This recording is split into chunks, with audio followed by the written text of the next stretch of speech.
exactement 5 meilleures décisions à prendre lorsqu'on a 20 ans ou plus, bref, plus ou moins 20 ans, que ce soit avoisinant 20 ans. 5 meilleures décisions à prendre. La première décision à prendre, c'est de lancer un business ou plusieurs business. C'est important. J'aime souvent prendre cet exemple-là de l'étudiant ou alors de l'élève, ça dépend de quel contexte, dans quel contexte tu te trouves. Du jeune là en fait qui évolue jusqu'à un certain âge et qui attend de ses parents chaque fois. Les parents seront là pour les départs, à te donner quelque chose. Ils seront là toujours en train de t'aider, en train de t'encourager dans tes études, dans ce que tu fais. Mais viendra un moment où ils seront fatigués, ok? Viendra un moment où ils vont te dire, mais tiens, tu as déjà 20 ans, tu as déjà 21 ans, tu as déjà 22 ans. Mais qu'est-ce que tu fais du temps que tu as en dehors de l'école? Qu'est-ce que tu fais de ce temps-là? Il y a des égos qui ont 15 ans, mais qui lancent déjà leur business, qui commencent à s'en sortir, voilà. On te demande pas d'acheter une maison à cet âge-là, mais on te demande au moins de prendre soin de toi. Que ce soit les vêtements, que ce soit le vestimentaire, au minimum. Tu vas pas vouloir te raser et tu vas dire, papa, s'il te plaît, j'ai besoin d'argent. Donc, la première meilleure décision que tu dois prendre lorsque tu as déjà 20 ans, au moins, comme je disais encore, bref, un âge environnant 20 ans, c'est de lancer un ou plusieurs business. Pourquoi plusieurs business? Déjà plusieurs parce que les plus grands hommes d'affaires, ok, les plus grands entrepreneurs le disent chaque jour. Si tu veux être riche, si tu veux aspirer à un certain standing, tu dois avoir plusieurs sources de revenus. Donc, tu peux avoir plusieurs business qui peuvent te générer des fonds à la fin du mois. C'est ainsi que tu pourrais t'en sortir pour gérer en fait ton train quotidien. En ce qui me concerne, je ne compte pas vraiment le nombre de business que j'ai à ma disposition. J'ai tellement de business. Ça fait donc que si aujourd'hui tel business n'a pas mordu, demain c'est l'autre business qui va mordre. C'est comme ça donc que je parviens à gérer les choses. Donc, première décision, c'est d'avoir plusieurs business. Alors la deuxième décision que tu devrais prendre, c'est d'investir en toi. Investir en toi, c'est, je devrais même normalement mettre ça en première position. C'est une décision assez importante. Parce que ce que tu as, ce que tu gagnes comme argent, ok, ce que tu gagnes comme fonds, cela peut partir, cela peut disparaître. Tes appareils peuvent se griller. Ce que tu as acheté là peut se gâter. Ça, tout vraiment peut disparaître en termes de matériel. Mais par contre, ce que tu investis en toi, personne ne pourra t'arracher cela jusqu'à la fin de tes temps. Personne ne peut t'arracher cet investissement-là en toi. Personne.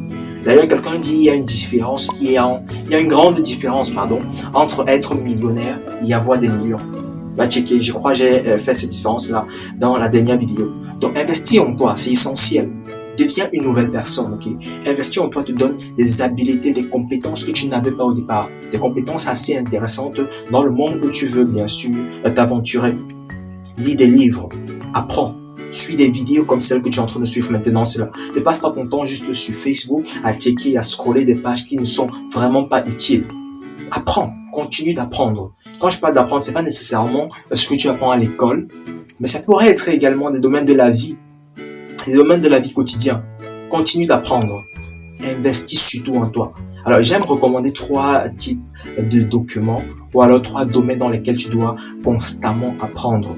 Il y a le premier document qui est ton domaine, ok? Dans ton domaine d'activité. Tu dois constamment apprendre dans ton domaine d'activité. Parce que les choses évoluent, le monde évolue très vite. Alors, si toi, tu suis pas cette tendance-là, tu risques d'être vraiment arriéré. D'ailleurs, il y a des études qui disent que une fois que tu sors de l'université, ok? Une fois que tu obtiens ton diplôme, tu as en moyenne 18 mois pour être obsolète sur le plan du marché en fait. Sur le marché, tu as 18 mois pour être obsolète. Donc, continuellement, apprends dans ton domaine d'activité. Deuxième domaine d'activité où tu devrais apprendre, c'est le domaine motivationnel. Lis des livres qui vont constamment t'inspirer. Je t'ai fait une vidéo assez complète. D'ailleurs, c'est ma plus longue vidéo, elle dure environ 1 heure de temps. Il s'agit en fait d'un recap, d'un résumé du livre Comment se fixer des objectifs de vie de Yves Le Sage. Je t'invite vraiment à lire ce document-là. C'est vraiment une bombe, s'il faut le dire comme ça. Donc, lis ce document-là. Lis des livres, apprends dans des domaines motivationnels.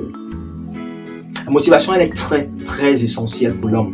Parce que des fois, on a une énergie vraiment assez off, qu'on veut vraiment réaliser un projet.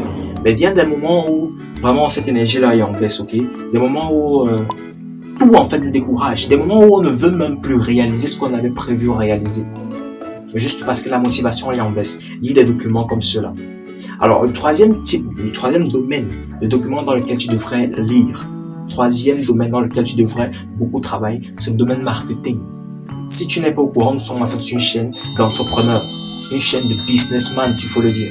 Du coup, le marketing est un domaine très essentiel pour l'homme. Peu importe qui que tu sois d'ailleurs, que tu sois salarié, étudiant, peu importe, nous sommes amenés chaque jour à nous vendre. Lis dans le domaine du marketing, lis dans le business de manière générale. Rien ne se crée. On ne reste pas à la maison et on devient demain un grand homme d'affaires. Ça s'apprend. D'ailleurs, Warren Buffett le dit, par semaine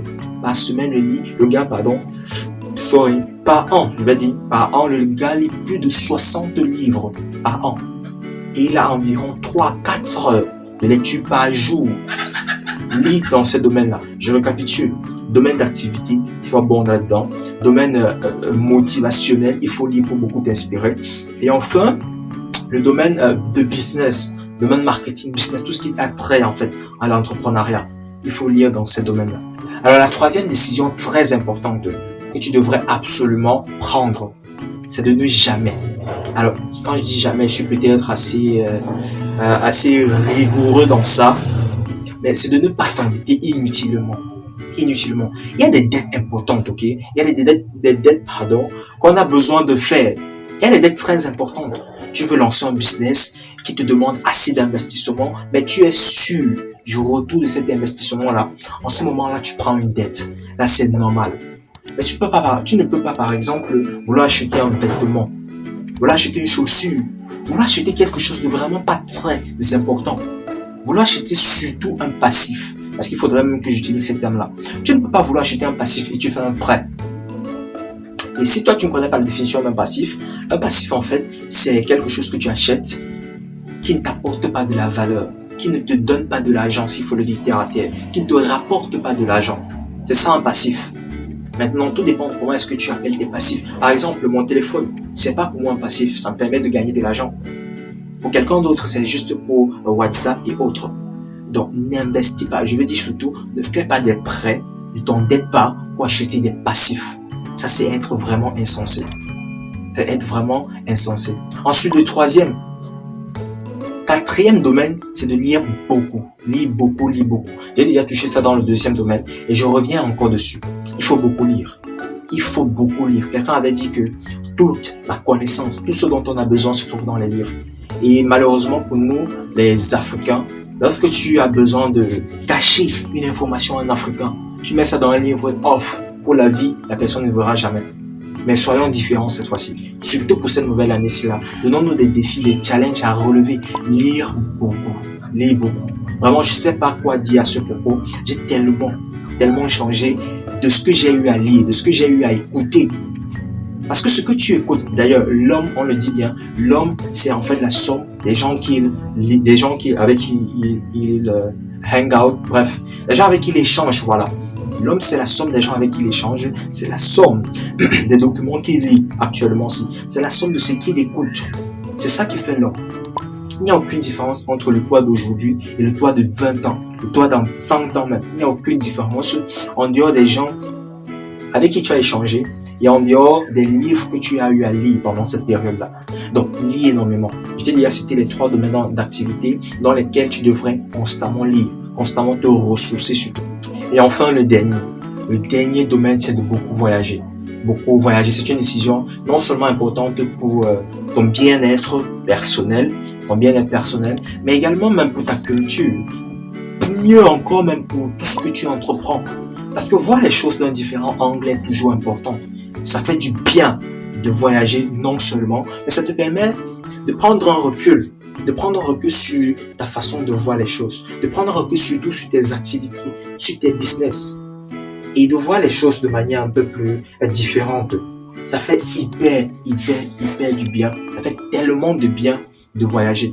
Donc, si tu as la possibilité de voyager, tu peux voyager, pas nécessairement en dehors de ton pays, mais changer de lieu, changer d'air, voilà, changer d'air. Donc voilà les 5 décisions importantes, utiles que tu pourrais prendre pendant tes 20 ans, pendant ta jeunesse. Ça te fera absolument du bien. Alors j'espère que tu as aimé cette vidéo. Si c'est le cas, n'oublie pas de me laisser un pouce bleu, de t'abonner surtout à la chaîne parce qu'il s'agit en fait d'une communauté, ok? Il s'agit d'une communauté de jeunes de jeunes rêveurs, de jeunes qui croient que avec les talents, avec les dons qu'ils ont reçus de Dieu, ils sont capables de réaliser de grandes choses dans ce monde. Donc si toi également tu veux faire partie de cette aventure, tu es prié voilà de t'abonner à la chaîne et surtout d'activer la cloche de notification pour ne pas rater les prochaines vidéos. Alors avant de terminer, avant de terminer, j'aimerais vite placer une annonce. D'ici peu, vous aurez déjà un lien du site internet des différents concepts de t-shirts que j'ai lancés. Le grand concept général, c'est Next Step, prochaine étape, prochain niveau dans tout ce qu'on a entrepris jusqu'ici. Passons à un autre prochain niveau, passons à une autre dimension, another dimension, another level. C'est en fait ça le gros concept. Mais il y a donc plusieurs concepts intermédiaires. Je vais vous laisser quelques images un peu partout là. Donc, je voulais juste vous annoncer l'arrivée de ce nouveau concept. Vous pouvez déjà commander. Mais toutefois, je vais terminer le site web et puis laisser un lien pour les commandes. D'ici là, it's now. It's now. Do it and stay hungry. It's now. Do it and stay hungry. Peace.